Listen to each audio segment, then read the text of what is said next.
नमस्कार, मी ज्ञानेश्वर मोरे. नवराष्ट्राच्या डिजिटलमध्ये तुम्हा सर्व प्रेक्षकांचे स्वागत आहे. थोड्याच वेळात म्हणजे मनोज जरांगे पाटील यांनी हे मराठा समाजाच्या उमेदवारांची यादी जाहीर करणार आहेत. या संदर्भात बोलण्यासाठी आपल्यासोबत ओबीसी नेते लक्ष्मण हाके आहेत. हाके साहेब, जरांगे पाटलांची यादी थोड्याच वेळात जाहीर होणार आहे. नेमकं कसं बघता यादीकडे? हे बघा, थोड्याच वेळात सोडा. उद्या 3 वाजेपर्यंत त्यांची यादी जाहीर होणार नाही. जी झाली ती उगाच काहीतरी तुटपुंजी अशी तकलादू यादी असेल. 130 उमेदवारांना पाडू, फडणवीसांना संपवून टाकू, भुजबळांना निवडून कसा येतो आहे बघू, ही जी आरेरावीची भाषा होती, ही जी धमकावण्याची भाषा होती, झुंडशाहीची भाषा होती, ती भाषा कुठंतरी 4-5 उमेदवारावर येऊन ठेपलेली आहे. जरांगे पाटील, निवडणुका लढायला सर्वसमावेशक भूमिका घ्यावी लागते. हर एक माणसाच्या हिताचं संरक्षण करावं लागतं. प्रत्येकाच्या दारात मतं मागायला जावं लागतं. तेव्हा निवडणुका जिंकल्या जातात. निवडणुका हा प्रांत वेगळा आहे आणि दादागिरी करणं हा प्रांत वेगळा आहे. बरं, लोकसभा निवडणुकीत आपण पाहायला गेलं तर मराठवाड्यामध्ये महायुतीचा एकच उमेदवार निवडून आला. त्यावेळी जरांगे फॅक्टर मोठ्या प्रमाणात चालला असं देखील बोललं गेलं. काय या निवडणुकीत कसं वाटेल? असं मला काही वाटत नाही. ओबीसी ती चूक भरून काढतील, दुरुस्त करतील. आपल्या हक्क अधिकाराचं संरक्षण करण्यासाठी आपले जर प्रतिनिधी महाराष्ट्राच्या विधानसभेत गेले नाहीत तर ओबीसींचं आरक्षण मला वाटते 2024ला संपेल. त्यामुळे ओबीसी बांधव, जी लोकसभेला चूक ओबीसीनी केली ती चूक विधानसभेला अजिबात करणार नाहीत. बरं, तुम्ही माध्यमाशी बोलताना सांगितलं की जरांगे पाटलांनी यादी जाहीर केल्यानंतर आमची यादी तयार आहे, आम्ही पण यादी जाहीर करू. मात्र या यादी कशी असेल तुमची? कुणाला पाडण्याचा दावा? आमच्या 3 याद्या असतील. एक तर जे ओबीसीचे उमेदवार निवडून येत आहेत त्या उमेदवारांना निवडून देण्याचं अपील पहिल्या यादीमध्ये असेल. दुसरी जी यादी असेल त्या दुसऱ्या यादीमध्ये की ज्या लोकांनी ओबीसीच्या आरक्षणाच्या बाबतीमध्ये वेळोवेळी मतदान करून, त्यांना आमदार करून, त्यांना मंत्री करून ओबीसीच्या बाजूनं भूमिकाच घेतली नाही, त्या माणसांना मतदान करायचं नाही, ही आमची दुसरी यादी असेल. आणि तिसरी जी यादी असेल, जी लोक धडपडत आहेत, जे चळवळीतले आहेत, जे वंचितच्या बाजूने उभे आहेत, जे अपक्ष उभे आहेत, ज्यांना पक्षांनी डावललं आहे, टाळलं आहे, अशा माणसांना आम्ही सपोर्ट करू. आणि ती एक आमची यादी असेल. 3 आमच्या यादी असतील आणि वास्तव असतील. उगाच मी 150 उमेदवार उभे करणार आहे, मी सगळ्यांना पाडणार आहे, मी एकाचं बघून, असं नाही. संविधानाला मानणारे आम्ही आहोत. इथं प्रत्येक माणसाचा रिस्पेक्ट करणारी माणसं आहोत. त्यामध्ये मराठा समाजातले उमेदवारसुद्धा आहेत. त्या उमेदवारांनासुद्धा आम्ही सपोर्ट करणार आहोत. त्यामुळं आम्ही कायद्याची भाषा, महाराष्ट्राच्या हिताची भाषा घेऊन निश्चित निवडणुकीमध्ये योग्य आणि वास्तव भूमिका घेऊ. बरं, तुमच्या निशाण्यावर कोण आहेत? या यादीमध्ये कोणाला पाडण्याचे असे प्रमुख नाव? खूप वेळोवेळी सांगितलेलं आहे. ज्या शरदचंद्रजी पवारांनी मनोज जरांगे नावाचा बेकायदा मागण्या करणाऱ्या माणसाला सपोर्ट करण्याचं, त्यांना बळ देण्याचं काम केलं, त्या शरदचंद्रजी पवारांच्या पक्षाला का मतदान आपण करायचं, ही भूमिका घेऊन आम्ही महाराष्ट्रामध्ये बहुतांश मतदारसंघामध्ये जाणार आहोत.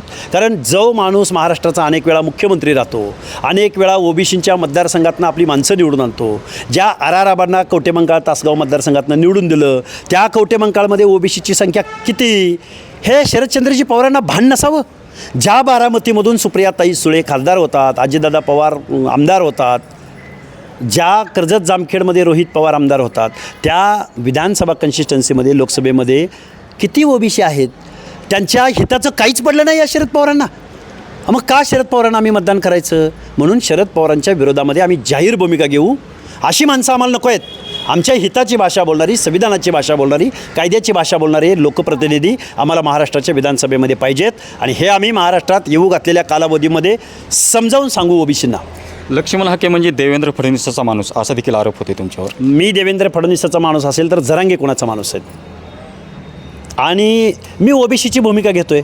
मला कुणाचाही माणूस म्हणलं तरी चालेल. मला MIMचा माणूस म्हणा, काँग्रेसचा माणूस म्हणा, राष्ट्रवादीचा म्हणा किंवा एखाद्या सोशलिस्ट पार्टीचा म्हणा, मला काही फरक पडत नाही. मी ओबीसीची भाषा बोलतो आहे आणि ओबीसीच्या हिताच्या संरक्षणासाठी जी माणसं आम्हाला सपोर्ट करायला येतील, मग ते देवेंद्र फडणवीस साहेब असोत किंवा अजून कोणी असोत, जर ते आम्हाला ओबीसीची भाषा बोलणार असतील, ओबीसीच्या हिताचं संरक्षण करण्यासाठी 2 पावलं पुढं टाकणार असतील, त्यांचं स्वागत का करू नये आम्ही?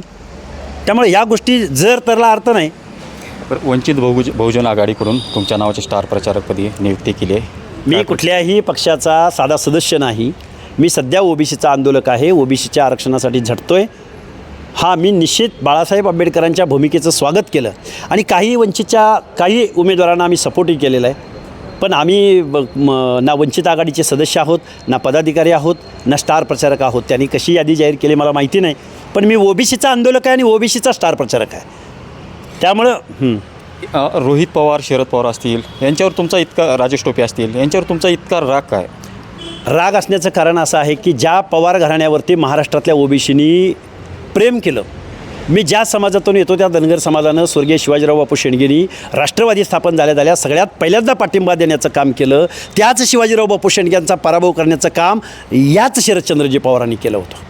त्यामुळं बारामती असो की माढा असो किंवा सांगली असो की साताऱ्यातले काही विधानसभा मतदारसंघ, नेहमी शरदचंद्रजी पवारांना धनगरांना डावलण्याचं काम केलं आहे. ओबीसींचं तर त्याच्या पुढं जाऊन गोष्ट आहे.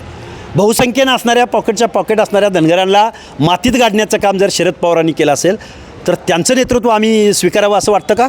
आम्हाला कळलं आहे, आम्हाला जात वास्तव कळलं आहे आणि आमच्यावर अन्याय करणारे कोण आहेत याची भाषा आम्हाला कळलेली आहे. म्हणून आमचा शरद पवारांनी पुढचे 50 वर्षे राजकारण करणाऱ्या रोहित पवारांना आमचा विरोध आहे, असणार आहे आणि करत राहू. साहेब, एक शेवटचा प्रश्न. काय एकंदरीतच आता विधानसभा निवडणुकीचा बिगुल वाजला, काही दिवसात मतदान होणार आहे. नेमकं या निवडणुकीमध्ये कसं चित्र असेल तुम्हाला काय वाटतं? महाराष्ट्राच्या विधानसभेचं चित्र हे लोकसभेपेक्षा निश्चित वेगळं असेल आणि महाराष्ट्रामधल्या ओबीसींना एक मात्र कळून चुकलं आहे की आपल्याला टार्गेट केलं जातं आहे, आपल्या नेत्यांना पराभूत केलं जातं आहे आणि आपलं कोण नाही हे ओबीसींना कळलं आहे. त्यामुळे बिथरलेला ओबीसी येऊ घातलेल्या विधानसभेमध्ये अंडरकरंट काय असतो हे दाखवून देईल आणि योग्य त्या माणसांचा करेक्ट कार्यक्रम ओबीसी आणि भटके विमुक्त जाती जमाती करतील. तर नक्कीच आज मनोज जरांगे पाटील यादी जाहीर करणार आहेत आणि लक्ष्मण हाके देखील ओबीसी नेत्यांची, उमेदवारांची यादी जाहीर करणार आहेत. ज्ञानेश्वर मोरे, नवराष्ट्र, पुणे.